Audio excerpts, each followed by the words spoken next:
quero cumprimentar você, desejando a graça e a paz de Cristo Jesus. Eu quero dizer para você que é uma alegria, é um prazer imenso poder estar conversando com você, orando com você, compartilhando a palavra de Deus. Você é especial, você é alvo do amor de Deus. Alguém disse para mim certa feita que se somente uma pessoa existisse sobre a face da terra, mesmo assim Deus teria enviado o seu Filho Jesus para morrer, para resgatar esta pessoa. O amor de Deus é tão grande por todos e ao mesmo tempo é tão grande por cada um de nós. Ele conhece cada um de nós na nossa necessidade, na nossa individualidade, nos nossos sonhos, nas nossas ambições. Nós queremos compartilhar uma palavra ao seu coração. Nós conversamos no programa anterior sobre um livro que nós escrevemos, Liberdade Cristã, mencionamos partes desse livro e hoje nós queremos dar uma continuidade refletindo sobre esse material tão especial que Deus permitiu que tivéssemos em nossas mãos. Esse livreto está à sua disposição. Você pode entrar em contato conosco e você poderá adquirir Liberdade Cristã. Liberdade Cristã. Esse livro é uma paráfrase da carta de Paulo aos Gálatas.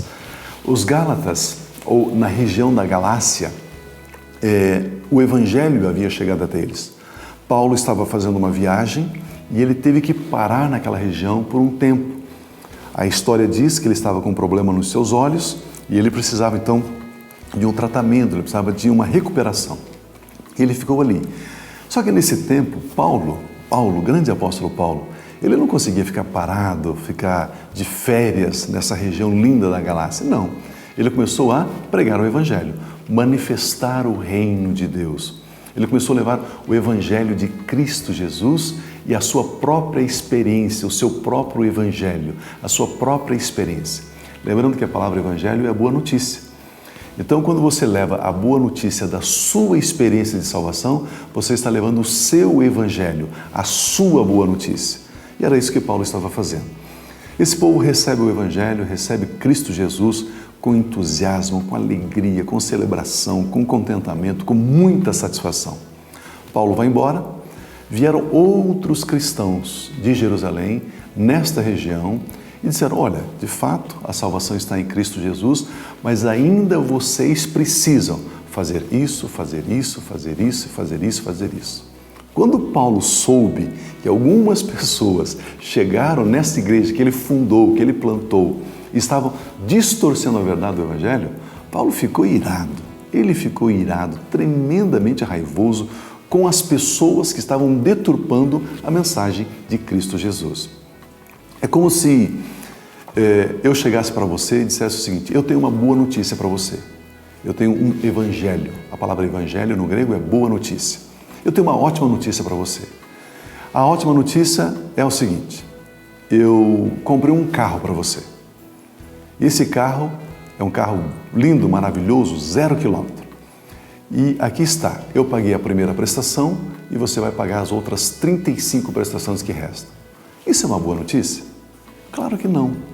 Normalmente nós estamos apresentando o Evangelho de Cristo Jesus, a boa notícia de Cristo Jesus dessa forma. Olha, Jesus te ama, Ele te salva pela graça, mas você tem que fazer isso, isso, isso, isso. Então isso não é uma boa notícia, né? Normalmente nós dizemos assim, olha, eu tenho 2 notícias para você, uma boa e uma ruim. Qual que você quer primeiro? Por quê? Para nós a boa notícia ela vem acoplada de uma má notícia. E é isso que Paulo trata aqui, dizendo, não, isso não é verdade. A boa notícia é boa notícia e 100% boa notícia. E é disso que ele trata aqui nessa carta. Eu quero ler aqui alguns versículos para você. O texto diz assim, e quanto a estes homens agitadores e que andam perturbando vocês, eu gostaria que não somente se circuncidasse, mas que se castrasse de uma vez. Olha, você é salvo pela fé em Cristo, mas você tem que circuncidar. Você é salvo pela fé em Cristo, mas você tem que guardar o sábado. Você é salvo pela fé em Cristo, mas você tem que jejuar e fazer isso, fazer aquilo. E Paulo diz, isso é loucura, isso é loucura. Porém, vocês, irmãos, foram chamados por Deus para uma vida livre. Livre. Mas não usem dessa liberdade como uma desculpa para permitir que a natureza humana domine vocês e comece a fazer o que bem entendem. Pelo contrário, que o amor por Cristo Jesus faça com que vocês sirvam uns aos outros. Olha o que ele está dizendo aqui. E, aliás, existe um contingente de líderes e pastores no mundo inteiro que, quando nós falamos sobre a mensagem da graça, a salvação pela fé em Cristo e somente pela fé em Cristo, muitos dizem, não, olha, isso é perigoso. Aí as pessoas começam então a viver uma vida dissoluta, uma vida de pecado. Não tem como. Me permita ler um texto que está aqui em Tito, capítulo de número 2. Eu vou abrir aqui para você, Tito 2, eu quero ler os versículos 11 e 12. Pois a graça de Deus que traz a salvação foi revelada a todas as pessoas. A graça de Deus é que traz a salvação. Então, eu sou salvo pela graça. E esta graça nos ensina que devemos renunciar a todas as coisas que desagradam a Deus. Percebe que a graça não me permite pecar, viver uma vida dissoluta. Aliás, se eu estou vivendo uma vida de pecado dissoluto, porque eu ainda não experimentei, não desfrutei da graça. E esta graça nos ensina que devemos renunciar a todas as coisas que desagradam a Deus e aos desejos do mundo, e que devemos viver neste mundo de maneira prudente, justa e com devoção somente a Deus. Por isso Paulo, ele começa a tratar aqui. Olha, eles disseram que se vocês não praticarem a lei, vocês vão praticar o pecado. E Paulo diz não. Pois a lei inteira, no versículo 14 do capítulo 3 de Gálatas, pois a lei inteira foi escrita para ressaltar a verdade que se resume em um só mandamento: ame os outros como você ama você mesmo.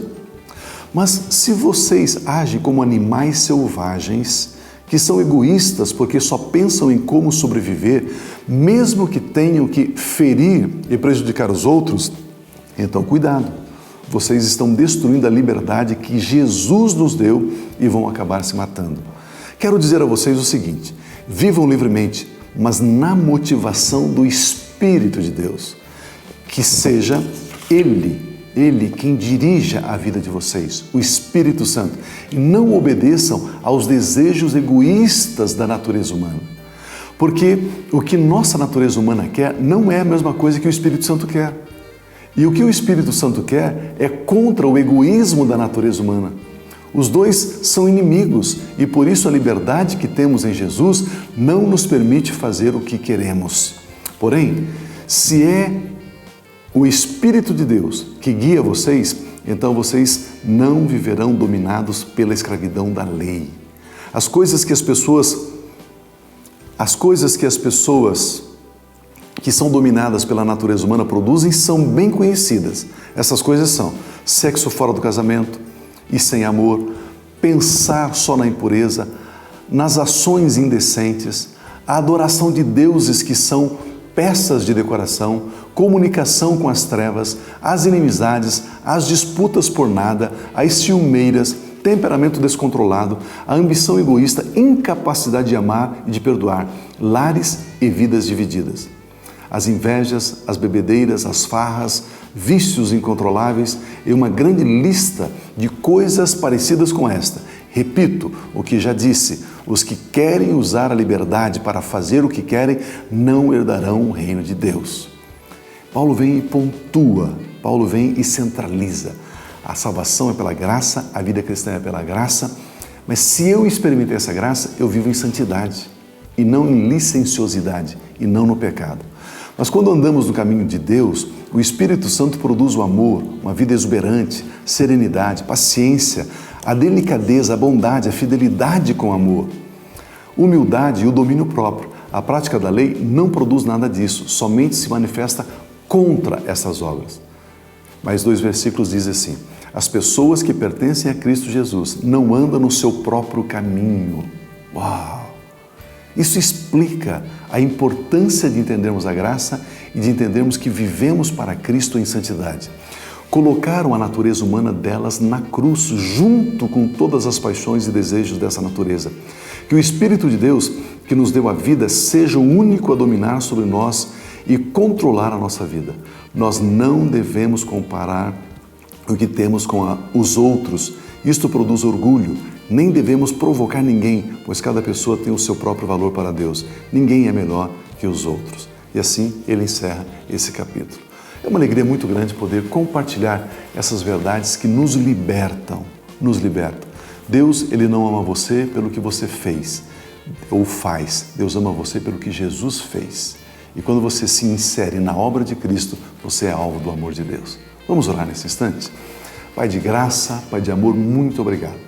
Obrigado porque a Tua Palavra nos liberta, a Tua Palavra nos coloca num status, num nível, numa posição de reis e sacerdotes, de filhos, de herdeiros, daqueles que têm a própria natureza divina. Deus, muito obrigado, porque Cristo Jesus veio restaurar aquilo que Adão perdeu através do pecado. E agora nós temos a nova posição, podemos viver espiritualmente no Éden novamente, viver uma vida de paz, de alegria, uma vida que vale a pena ser vivida. Ah, Deus, que possamos entender isso. Espírito Santo, por gentileza, abra os olhos do nosso entendimento para que saibamos dessas grandezas, dessas riquezas, dessa vida abundante em todas as áreas.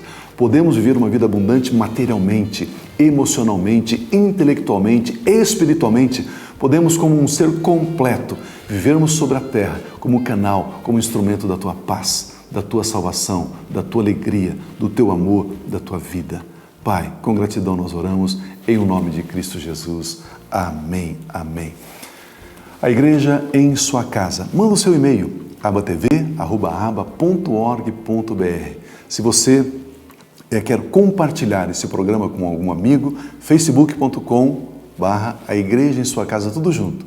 E essa pessoa então poderá receber essa mensagem também e se sentir parte, inserida no projeto chamado Igreja, a Igreja em sua casa. Permitindo Deus, voltaremos então na próxima semana. Fique na paz de Cristo Jesus. Viva a vida livre, liberta, conquistada por Cristo Jesus para mim e para você. Deus te abençoe.